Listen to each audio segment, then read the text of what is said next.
নমস্কার বন্ধুরা, welcome back to my channel Labani's cook and ব্লগে সকলকে স্বাগত জানিয়ে আজকে আরও একটা নতুন ভিডিওর সঙ্গে।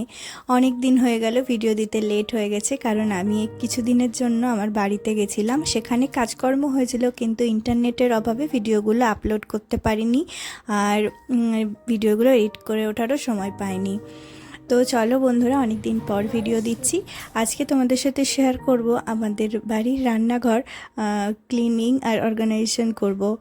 তো ফ্ল্যাটের থেকে বাড়িটা একটু আলাদা হয়ে থাকে, তো তাই তোমাদের সাথে শেয়ার করব কিছু কিছু জিনিস, যেগুলো হলো বাড়িতে আমরা সেই ধরনের জিনিসগুলো ফেস করি। তো সেই সমস্ত জিনিস নিয়ে আজকের ভিডিওটা, তো আশা করি ভালো লাগবে। তো চলো ভিডিওটা দেখা যাক। তো এই হলো আমাদের রান্নাঘর, আর রান্নাঘরের আমি সবসময় যখনই ক্লিনিং করি তখন ওপর থেকে ক্লিনিং করার চেষ্টা করি, টপ টু বটম। তো সেই কারণে প্রথমে ঝুলগুলো আগে ঝেড়ে নিলাম, তারপরে পুরো ঝুলটা ঝেড়ে নেওয়ার পর এই যে ফ্যানের মধ্যে প্রচুর তেল পড়েছে। বাড়িতে তো চিমনি নেই, তো চিমনি থাকলেও সেটা মাঝে মধ্যে পরিষ্কার করার প্রয়োজন। আর এই এক্সস্ট ফ্যানে আর কি প্রচুর তেল জমেছে, তো ওপরটায় একটা কালো স্পট হয়ে গেছে। তো আমি কি করি, ওই হাতে যেহেতু পাই না অনেকটা উঁচুতে, তো টুল বা মই এই ধরনের কিছু নেই ঘরে। এখন যদিও বা অনেক মই হয়েছে তো ঘরে ব্যবহার করার জন্য, তো সে ধরনের কিছু ছিল না। তো টুলে ওঠাটা খুব রিস্ক বলে আমি ঝুল ঝাড়ুর মাথায় ভালো করে একটা মানে খারাপ কাপড় জড়িয়ে নিয়েছি, মানে সুতির অনেক থাকে না, অনেক পুরানো কাপড়, তো তার মধ্যে ভালো করে তারপিন তেল ঢেলে নিয়েছিলাম। তারপর এইভাবে পরিষ্কার করে নিই। আর ওপরটা মানে যতটা হয় আর কি, ততটা খুব একটা ভালো করে হবে না, হাতের মতো শক্তিটা পাওয়া যায় না যেহেতু, সেই কারণে যতটা হয় এভাবেই আমি পরিষ্কার করে থাকি। তো অনেকটাই পরিষ্কার হয়ে গেছে, ওপরে দেখতে পাচ্ছ একদম কালো হয়ে গেছিলো তেল পড়ে। তো তো এবারে যে পোর্শনে রান্না বান্না হয় সেই কাউন্টার টপ স্ল্যাবের ওপরটা ভালো করে পরিষ্কার করব। এই কর্নারের দিকে কিছু জিনিসপত্র থাকে, যেগুলো একটা 3 টায়ার র্যাক থাকে, আর তার উপরে প্রতিদিনকার রান্না বান্না করা আর কিছু আচারের কৌটো টৌটো এই সমস্তই থাকে। আর এখানে হাতা খুন্তি লাগানোর যে ইয়েটা দেখতে পাচ্ছ, তো সেটা আমি লাগিয়েছিলাম। ওটা লাগানো ছিল একটু সাইড করে, তারপর শাশুড়ি মা আবার সরিয়ে এটাকে লাগিয়েছে। তো যে কারণে ড্রিল করার পরে ইটের গুঁড়ো টুড়ো পড়ে গেছিলো।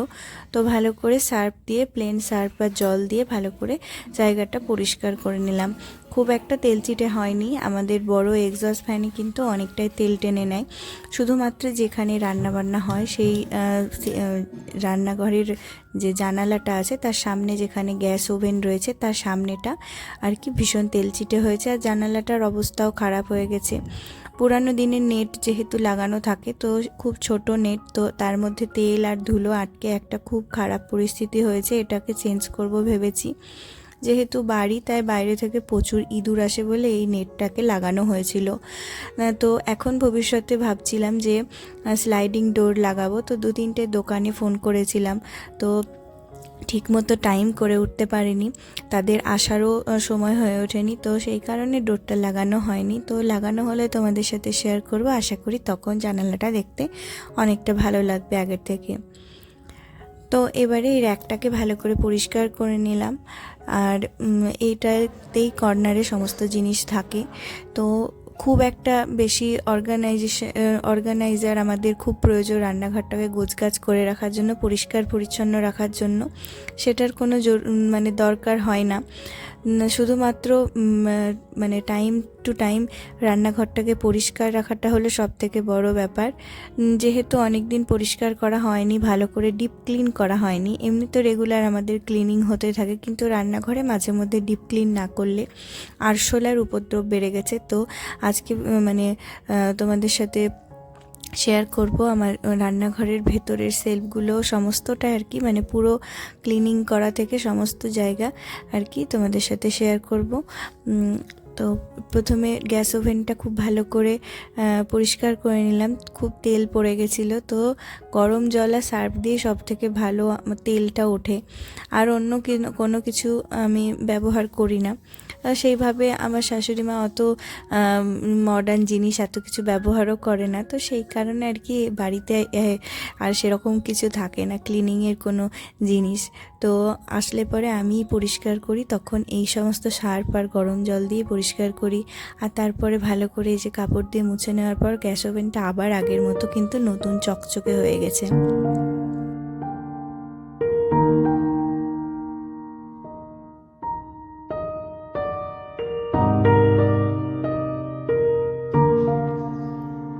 তো কর্নার থেকে শুরু করে যত যা জিনিস এখানে থাকে সমস্ত কিছু ধুয়ে টুয়ে আমি এখানে রেখেছি। তো জল শুকিয়ে গেলে তারপর যেটা যার জায়গা সেখানে সেটা রাখা হবে।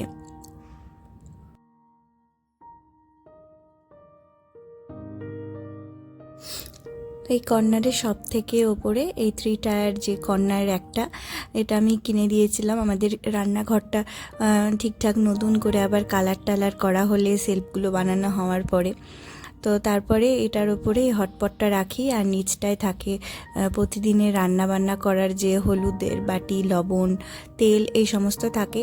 আর এই যে হ্যাং করা যে হাতা খুন্তি রাখার যে ইয়েটা লাগিয়েছি, র্যাকটা লাগিয়েছি, তো সেটার মধ্যে এই সমস্ত ঝোলানো থাকে, তাহলে ঝটপট এগুলো খুঁজে পেতে সুবিধা হয়।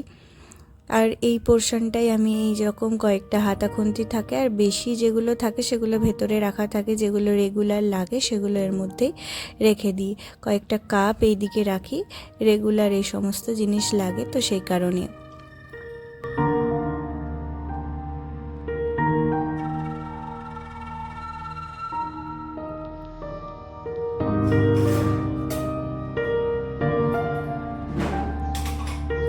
তো খুব প্রয়োজনীয় অর্গানাইজার ছাড়া কিন্তু বাড়িতেই যে সমস্ত জিনিস থাকে সেগুলো দিয়ে অর্গানাইজ করা যায়। দেখো প্লাস্টিকের একটা মানে গ্লাস ছিল আগেকার, তো সেই গ্লাসগুলোতে তো এখন আর কেউ জল খায় না, তো সেই গ্লাসের মধ্যে আমি এখন অনেক চামচ, চাকু যেগুলো রোজ লাগে সেগুলো রেখে দিয়েছিলাম। তারপরে গ্যাস ওভেনের সমস্ত জিনিস এখানে লাগিয়ে নেব। তারপরে ভালো করে যেহেতু পরিষ্কার করেছিলাম সবটাই খুলতে হয়েছিল, তো সেই কারণে সেই জিনিসগুলো লাগিয়ে নিলাম। আর এখানে প্রতিদিনের ব্যবহার করা যে রুটি বেলা চাকতি আর বেলনা সেটাও রেখে দিলাম। এবার বাসনগুলোকে ভালো করে নামিয়ে নিয়েছি, যে প্রতিদিন বাসনগুলোকে এখানে রাখা হয়, মানে ধোয়ার পরে না, আমাদের কাজের দিদিরা ধুয়ে দেয়, তারপরে বাসনগুলো আমাদের কলপাড়েই একটা জায়গা আছে, সেখানে জল ঝরিয়ে নিয়ে তারপর ঝুড়ির মধ্যে রাখা হয়। তবুও যেহেতু কি হয় অনেক দিন থাকলে পরে ঝুল করে ফেলে ফাঁকে ফাঁকে, তাই ধুয়ে নিলাম জিনিসটা, তারপরে আবার বাসনগুলো রেখে দেব। আমাদের এই পাল্লাগুলো আগে ছিল না, আগে তো এমনি ওপেন ছিল, তারপরে এগুলো লাগিয়েছিলাম। লাগানোর পরে এই তোমাদের সাথে শেয়ারও করেছিলাম আমাদের রান্নাঘরের মেকওভারের ভিডিওটা। লাগানোর পরে একটাই সমস্যা হয়েছে, কাঠের জিনিসগুলো, এই কাঠের এই পাল্লাগুলো বানানোর পরে কিন্তু বেশি আরশোলার একটা বাসা তৈরি করার জায়গা হয়েছে। আগেও হতো আরশোলা, যেহেতু একতলা মানে নিচে যেহেতু ঘর, ওপরে হলে পরে এত পোকামাকড়ের উপদ্রব হয় না, তো সেই কারণে এই যে কর্নারে প্রচুর ছোট ছোট আরশোলার বাচ্চা হয়েছে, তো যেই কারণে অ্যান্টি ককরোচ যেগুলো পাওয়া যায় সেই জিনিসগুলো ব্যবহার করব। আগে ভালো করে পরিষ্কার করে নেব, সমস্ত জিনিস বের করে আমি মাঝে মধ্যেই পরিষ্কার করি, তবে প্রত্যেক দিন তো আর সম্ভব হয় না মানুষের, তো 3-4 মাস পর পর এগুলো বের করে পরিষ্কার করলেই অনেকটা রান্নাঘর আমাদের পরিষ্কার থাকবে। তো প্রথমে বের করে নিয়ে তারপর ভালো করে মুছে নেব। আর ভেতরে একটা ভালো রকম বাজে গন্ধ হয়ে গেছিলো, যেহেতু আরশোলা একদম বাসা টাসা করে ফেলেছিল, তো সেই কারণে একটু ভালো করে কিছু এয়ার ফ্রেশনার একটা কিনেছিলাম, রুম ফ্রেশনার, সেটা ছড়িয়ে রেখে দিয়েছিলাম কিছুক্ষণ পাল্লাগুলো খুলে। একটাই পাল্লা মানে একটাই সেলফ, দুই দিক দিয়ে আর কি খোলে, বেসিনের নিচে আর এদিকটাতে, তো এই দিকে কিছু প্রয়োজনীয় কৌটো থাকে, সেগুলোকে ভালো করে মুছে মুছে আমি আবার তুলে রাখছিলাম।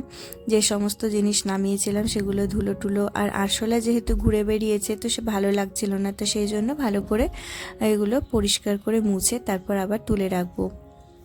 তো বাড়িতে আমাদের প্রয়োজনীয় অপ্রয়োজনীয় অনেক রকম জিনিস থাকে যেগুলো ফেলা যায় না, বিভিন্ন কাজে লাগে, তো ভেতরের দিকে সেই সমস্ত অনেক কিছু জিনিস রয়েছে, দড়ি টড়ি ইত্যাদি, তারপরে আরও গ্যাসের কিছু জিনিস, এই সমস্ত অনেক কিছু রয়েছে, সেগুলোকে আবার যথাস্থানে রাখলাম, সেগুলো খুব একটা প্রয়োজন হয় না, তা একদম কোণার দিকে দিয়েছি।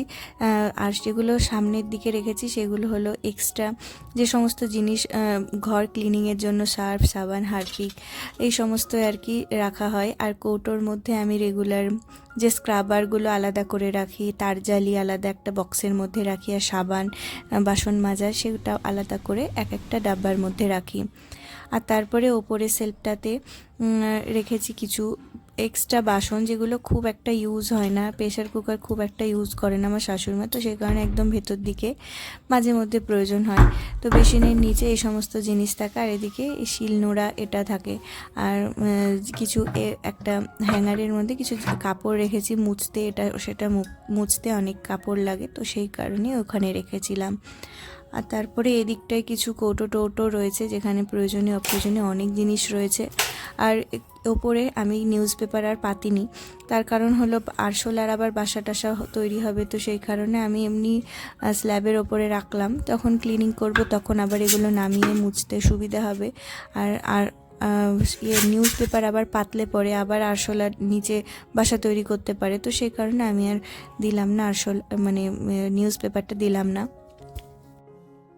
এই বড় ড্রামটার মধ্যে আমার শাশুড়ি মা সমস্ত বিস্কুট, চানাচুর, এটা সেটা যেগুলো আনে সেই সমস্ত জিনিস ওখানে রাখে।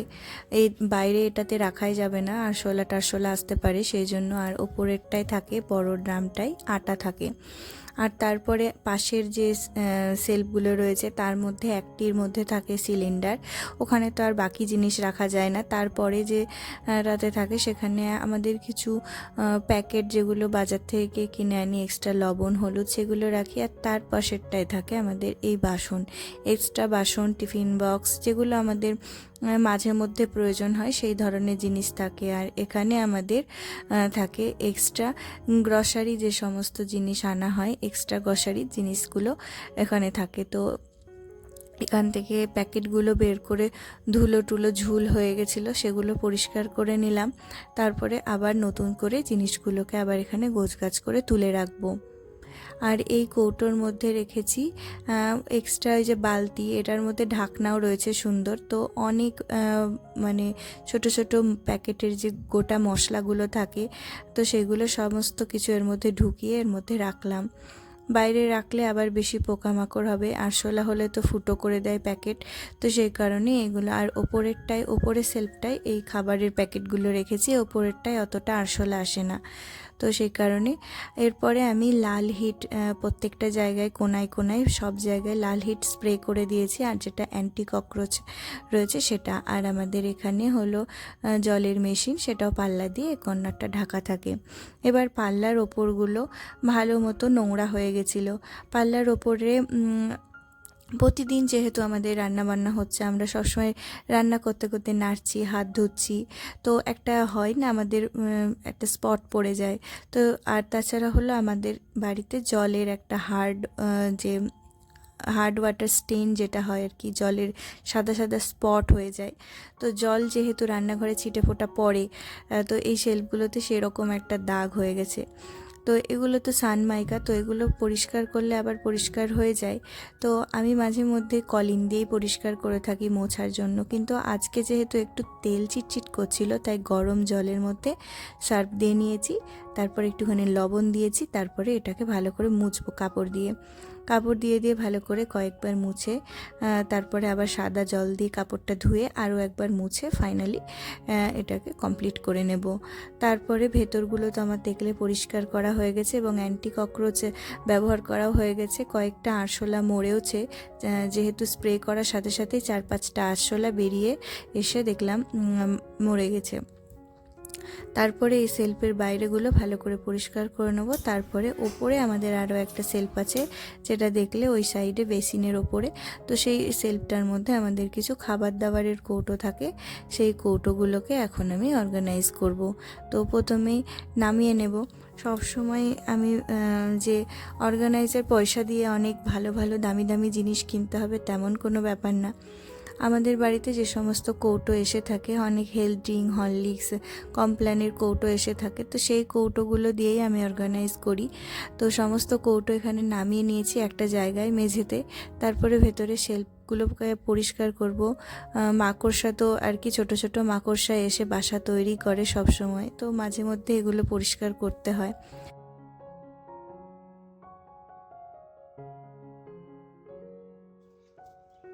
বেশ কিছু জিনিস এখানে একটু পোকা ধরে যাচ্ছিল, যেমন কামিনী ভোগ চাল, পাঁপড়, এগুলো খারাপ হয়ে যায় তাড়াতাড়ি। তারপরে কাজুর মধ্যে অল্প একটু পোকা ধরে গেছিলো, তো এগুলো রোদে দিয়েছিলাম। তো সারাদিন রোদ্দুর পাওয়ার পরে এখন আমি এই জিনিসগুলোকে আবার কৌটোতে পুনরায় ভরে নিচ্ছিলাম।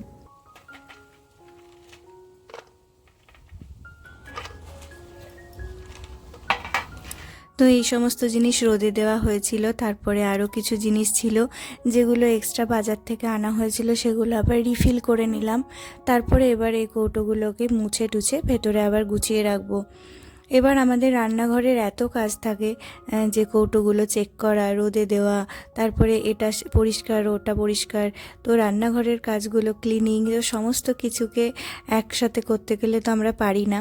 তো যখনই আমরা মান্থলি ক্লিনিং করি তখনই সেই কাজটাকে ডিভাইড করে করলে পরে আমার মনে হয় বেশি ভালো হবে। আর আমিও সেভাবেই করেছিলাম, একদিনে তো আর কারোর পক্ষেই করা সম্ভব না এত কাজ। তো সেই কারণে একদিন এই সেলফের ভেতরগুলো করেছিলাম গোছগাছ, একদিন সেলফের বাইরেটা পরিষ্কার করেছিলাম, একদিন নিচের সেলফগুলো পরিষ্কার করেছিলাম, একদিন কাউন্টার টপ, একদিন মানে ঝুল পরিষ্কার করা, ফ্যান পরিষ্কার করা। এইভাবে ডিভাইড করে করে কাজগুলো করলে পরে আমাদের যখনই মান্থলি ক্লিনিং করি তখন এটাকে ডিভাইড করে 3-4 দিনে কাজটা করলে কাজটা অনেক ইজি হয়ে থাকে। তো সমস্ত কৌটোকে চেক করে সমস্ত জিনিস আবার ভালো করে গোছগাছ করে কৌটোগুলো মুছে আবার যথাস্থানে গোছগাছ করে তুলে রাখলাম। আর তারপরে হলো সমস্ত কৌটোগুলোকে এখানে অর্গানাইজও করে নিয়েছে। এই কর্নারটা ফাঁকা আছে, কিছু এক্সট্রা কৌটো ধুয়ে দিয়েছিলাম, সেগুলো তুলে রাখবো। তো দেখা হচ্ছে বন্ধুরা পরের ভিডিওতে। আজকের ভিডিওটা এখানেই শেষ করছি। আর ততক্ষণের জন্য তোমরা সবাই ভালো থেকো, সুস্থ থেকো।